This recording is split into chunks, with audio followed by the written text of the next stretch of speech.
Welcome to God is Open. I am your host, Christopher Fisher. Today's minisode, we are going to cover some fleeting thoughts on textual variants, different versions of the Bible. Which version is the best? I remember one anecdote back from college when I was trying to talk to someone and tell them why I used the New King James. And he cut me off mid-sentence. He didn't let me explain my own reasoning. And he said, all these other versions are perfectly acceptable translations. I have a friend who speaks Greek, and she said that they are perfectly good translations. Well, you didn't let me finish. The translation is not what's at issue here. It's not turning the Greek letters to English. That's what I have an issue with. It's the based manuscripts, what the translation's based off of in the first place, with which I take issue. This is why I use the New King James for the New Testament and the ESV typically for the Old Testament. So let's start with the Old Testament. For the Old Testament, we have three main bodies of text for our information about the Old Testament.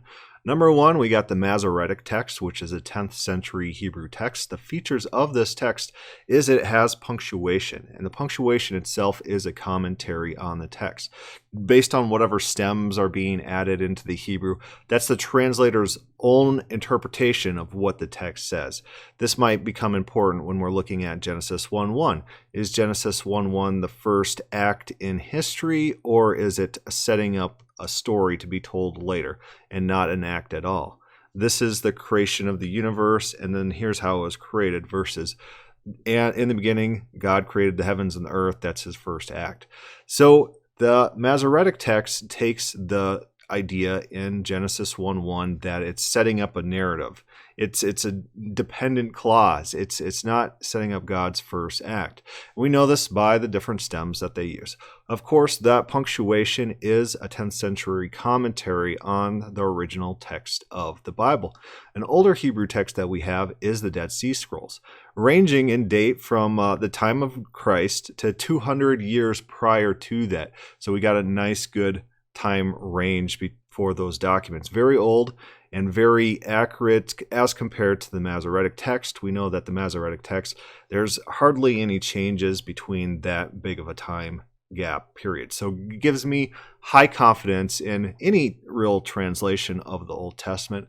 But specifically, those who use the Dead Sea Scrolls will have variant readings that make more sense. For example, when God splits up the nations, in the Masoretic, it's per the children of Israel, whereas in the Dead Sea Scrolls, it's per the number of angels. Angels are given territories over the earth in the Dead Sea Scrolls. It makes a lot more sense than the Masoretic version, and so the Dead Sea Scrolls seems to me to be a more accurate version, earlier version. It doesn't have the punctuation, and one thing it does is it retains the proper old Hebrew name of God, as we discussed in our Name of God episode. Pulling up the Reality is Not Optional webpage and going to the article The Name of God, we could see how the text for the letters for the name of God have changed through the ages. And the Dead Sea Scrolls, although that uses a newer Hebrew for most of the text, it retains the ancient use, the ancient font for the name of God. It shows a lot more respect to the name of God. And let's go look at what it says about Exodus 3:14, which is a critical text for understanding the Septuagint, which we're going to be getting to shortly. So turning to Exodus 3:14, and God says to Moses, I am who I am, Yahweh, Asher, Yahweh. And he said, thus you shall say to the children of Israel, I am has sent me to you.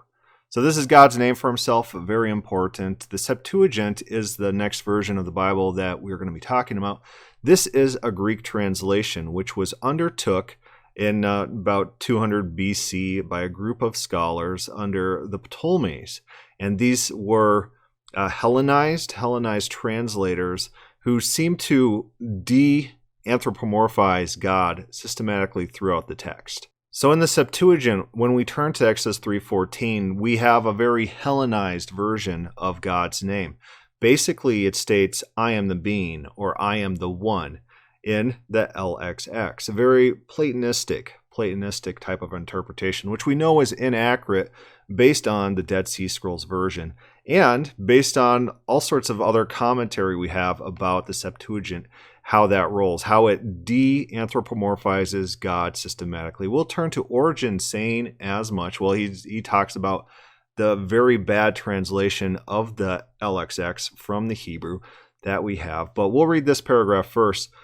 The versions of Aquila and Theodotin have ahe, asher, ahe, and the ahe of 314b rendered into Greek as eusomi, hos, asumi, and asumi respectively, which in turn translates as I will be who I will be and I will be.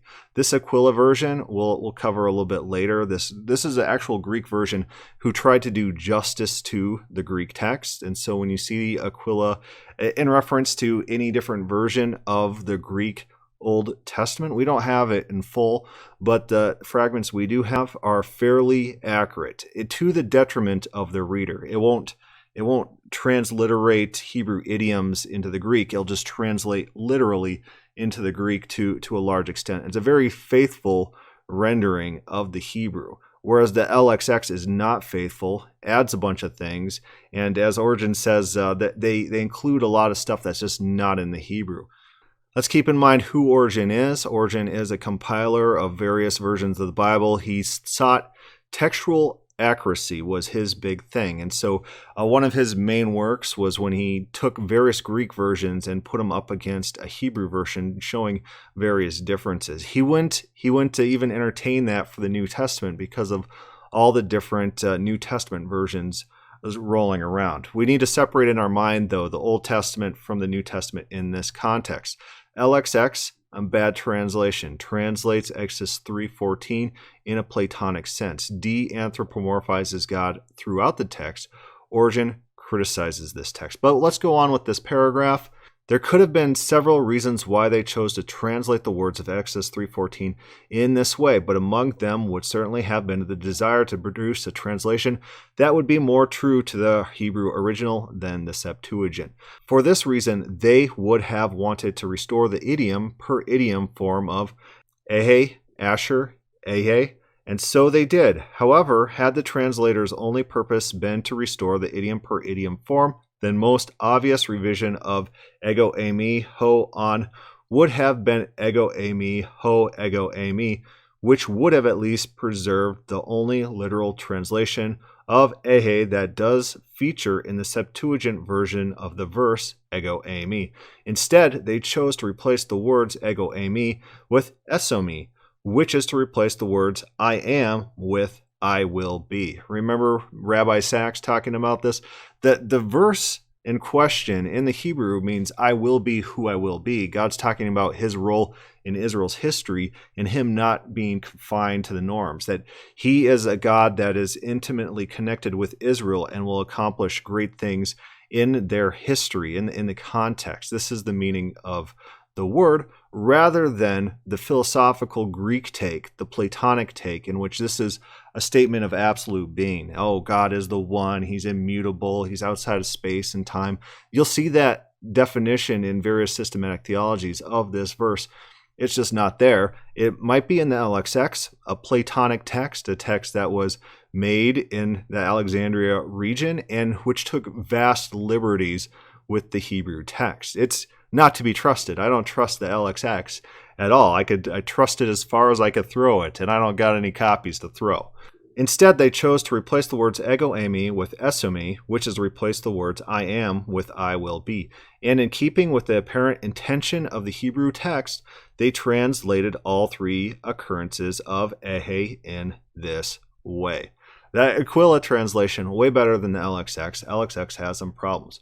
We're next going to turn to Origen saying as much. This is from Origen's letter to Africanus, in which they're discussing whether they should accept some of the apocryphal stories in various texts or not. And he starts talking about these Greek translations. He says, so for Aquila, remember that's our good guy, following the Hebrew reading gives it, who has obtained credit among the Jews of having interpreted the scriptures with no ordinary care, and whose version is most commonly used by those who do not know Hebrew as the one which has been most successful. So Aquila, as a faithful rendering of the text, Origen saying that's most faithful to the Hebrew. That's the one we need to care about, not the LXX. Moving on, we're going to skip down a little bit. And in many other sacred books, I found sometimes more in our copies than in the Hebrew, sometimes less. The Greek versions of the Bible floating around aren't mirroring the Hebrew. Well, we got a problem here. I shall adduce a few examples since it is impossible to give them all. Of the book of Esther, neither the prayer of Mardochaios nor that of Esther, both fitted to edify the reader, is found in the Hebrew. What we need to cover in one of our episodes, the added prayers in the Greek version of Esther. This is not found in the Hebrew. It's found in the Septuagint. Then in Job, the words from "It is written that he shall rise again with those whom the Lord raises," to the end, are not in the Hebrew, and so not in Aquila's edition, while they are found in the Septuagint and Theodosian's version, agreeing with each other, at least in sense. And so he's saying the 70, they add, they subtract, they add things that aren't in the Hebrew, whereas the most accurate version is Aquila. Let's turn to this book about the Septuagint and see what that says about Aquila's version. It says this is Aquila, he's the translator, that's his name. He then became a Jew, learned Hebrew, and set about retranslating the scriptures in order to discredit the LXX. This is a Christian tradition about the origin of his translation, and it makes a lot of sense, being a more faithful rendering of the Hebrew, more so than the Septuagint. Reading down further, Aquila's version, of which only fragments and isolated readings remain, is marked by its quantitative closeness to the Hebrew. In places, he reproduces Hebrew idioms to the detriment of Greek grammar and syntax, and he often attempts to use the same Greek equivalent consistently for a given Hebrew word. This sometimes results in renderings inappropriate to context. So he's extreme literal. This extreme literalness is often taken to show Aquila's reverence for the Hebrew text, and this may have been a factor. It has also been argued that the version was intended to help mainly Greek-speaking Jews to gain access to the Hebrew text.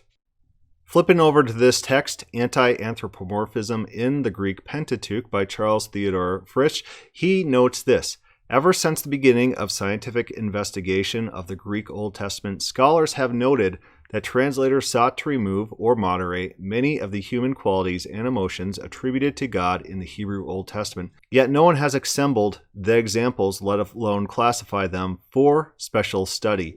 It has been our purpose in this work to gather these instances up from the Greek Pentateuch, to classify them in an orderly manner, and then to make comments on this material and draw definite conclusions. That's interesting that he mentions the Greek Pentateuch. The Pentateuch, the first 5 books of the Bible, that was probably all that the LXX, the 70 translators, originally translated. And then the version that we have today has been amended since that original translation. There's this mystical story about 70 translators, and they're led by God to give a perfect version that all agrees with each other. Complete fabrication. We already have shown that it's a fairly bad translation, especially in parts about God's own name. The LXX is a terrible, terrible translation and not to be trusted.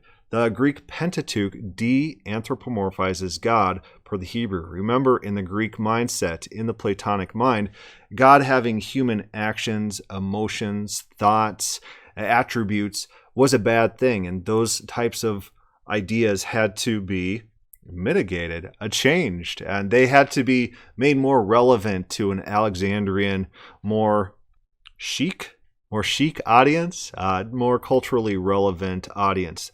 These Greek philosophers in the Alexandrian world. We see that in all our texts that are coming out of that Alexandria area. We see that even in the Book of Wisdom, or Shura. We see attempts to give God more Greek attributes. Greek attributes is a good way of saying that they're starting to adopt these Platonic concepts or Platonic values. Although this would have been before the time of Neoplatonism, Middle Platonism perhaps, or Old Platonism, there's a definite tendency in the Greek, as this states, to de-emphasize human person characteristics of God, which is thoroughly against the Bible. In the Bible, in the Old Testament especially, God is a person. And this personhood is being denied in the Greek scriptures. So what does this all mean for studies of the Old Testament? For the studies of the Old Testament, I don't trust the LXX as a version. I like the Masoretic generally, and I would defer to the Dead Sea Scrolls in any, if there's any variance. If there's any variance, I'd go first for the Dead Sea Scrolls, and then to the Masoretic, and then LXX would be just for reference. But for this reason, I like using the ESV because it does rely on the Dead Sea Scrolls in some fairly critical texts. And although it relies also on the LXX, I think a cost-benefit analysis, probably ESV is fine. Probably any version of the Bible is going to be fine. Any Old Testament version that you find is going to be good. But if we're going for accuracy, I would prioritize the original Dead Sea Scrolls over any of our other versions, especially the LXX. If there's a deviation, LXX is going to be wrong. Switching to the New Testament, this should go a lot faster, maybe, I don't know. You got two main traditions. The first tradition is the one which almost all English versions are based off of, is what's known as the critical text. And the critical text is a compilation, addition, subtraction between three main texts, which is the Codex Vaticanus, the Codex Alexandrinus, and the Codex Sinaiticus. And their methodology, these texts don't agree with each other as well as the majority of all our other texts do. And so they kind of pick and choose what they want to include in this textual version based on what they've come up with their methodology to figure out what the original versions said. And so these texts are three old documents. They're the oldest ones we have, pretty much. But keep in mind that they're still pretty late, 3rd century CE. So these are late documents, and they are probably arising from the Alexandrian area, where we learn from Origen, when he comments on the matter, that all sorts of bad texts were floating around this region. Let's query Bart Ehrman on this. This is from Bart Ehrman's book, Misquoting Jesus. This is also quoted by Bruce Metzger in one of his texts on the New Testament. These are textual scholars. Bart Ehrman's a textual scholar, and he's quoting Origen, and this is from Origen's commentary on Matthew. I have not been able to secure an English version of this commentary, so if you have one, go ahead and send that to me so I could get a hold of that. But we'll just take his word that this is in context. It means what he says. Here's Ehrman quoting Origen. The differences among the manuscripts have become great, either through the negligence of some copyists or through the perverse audacity of others.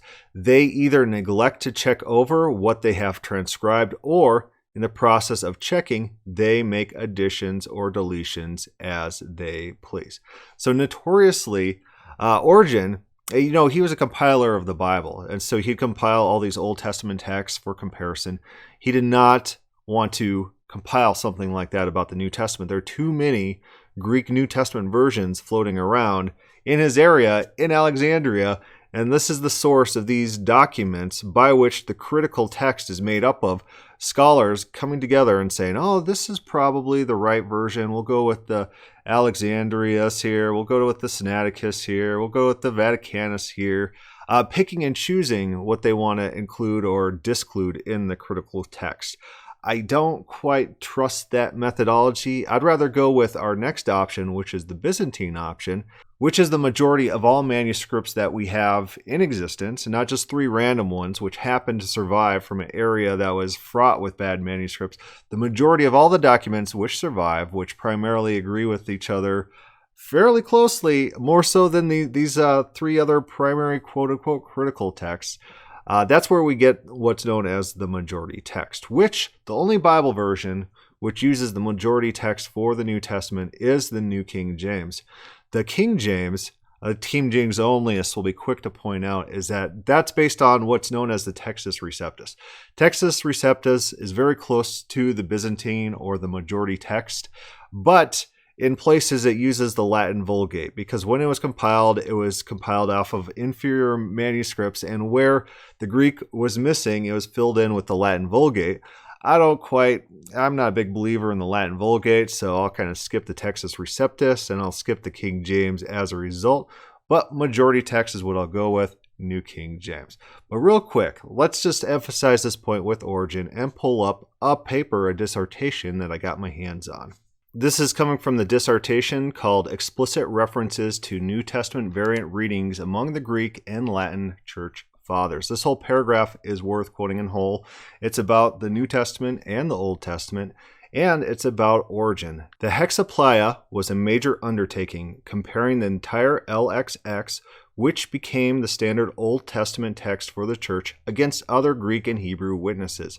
Origen likely began the work in Alexandria around 230 CE, but did not complete the project until over a decade later in Caesarea by 245 CE. As the name Hexapleia implies, this work of 6 columns, the Hebrew transliterated into Greek, Aquila, Symmachus, the LXX, and Theodotion. While 5 of these columns were simply reproduced, the LXX column contained Origen's critical sigilla that compared it with the variations in the remaining columns. In his commentary on Matthew, Origen explains the system of marginal notations that he used in his Hexapleia. This is Origen talking now. Where a point was uncertain in the Septuagint, through diversity in the copies, we made our decision from the other versions. What agreed with them we retained. Words not occurring in the Hebrew we marked with oblis, not daring wholly to remove them. Some words we added, marking them with asterisks, to show that we have inserted them from other versions in conformity with the Hebrew text, though they were not found in the Septuagint.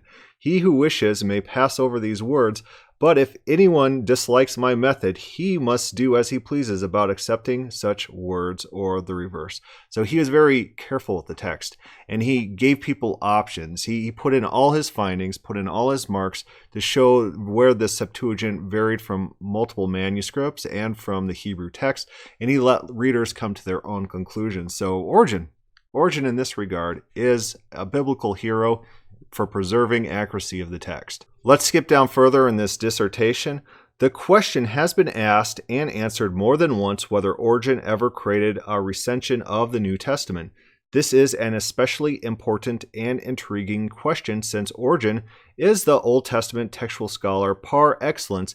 If anyone were to develop a critical edition of the New Testament, Origen seems to be the most likely candidate. However, by his own testimony, Origen did not engage in such a task, in part because the situation with the New Testament was significantly different than the Old Testament.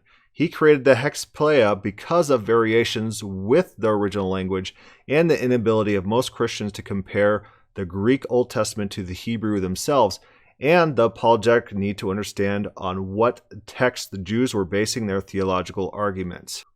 With the New Testament, Origen was dealing not only with the original language, but also with a diversity of largely unreliable manuscripts. Thus, he recognized the need to develop a critical edition of the New Testament text, but did not attempt one himself. The studies of modern scholars such as G. Zuntz and G. Fee have corroborated Origen's testimony on the matter. Thus, according to the classical schema presented above, any copies of the New Testament books that Origen corrected were likely personal editions or collections of his own notes for the purpose and exemplified by his scriptural commentaries. In short, the variations in the New Testament were too great to do a similar work as Origen did with the Old Testament. They're unreliable, generally unreliable, so we got our options in the modern world. We get 3 texts which diverge from each other quite massively comparatively to all the rest of the text, the majority of text, the Byzantine text, and we compile those 3 together. We pick and choose what we want. We call it the critical text, and we translate most New Testaments in most English Bibles based on what we call the critical text. Or then we have the King James, which is the majority of all texts, which almost all agree with each other in a lot of substance, maybe some spelling error, differential, and that's our New King James text. That's the one I'm going with. That's why I'm going to use the New King James for the New Testament. Old Testament, pick what you want. I'll try to go with the LXX when I can. I'll use the ESV. Sometimes the ESV will take a Calvinist translation of the Greek to English, but reliance on the Septuagint kind of outweighs those rare instances. Well, this really didn't turn out to be a mini-sode, so we'll upgrade this to an episode. If you have any comments, put that in the comments section or start a thread on the God is Open page. Thank you for listening.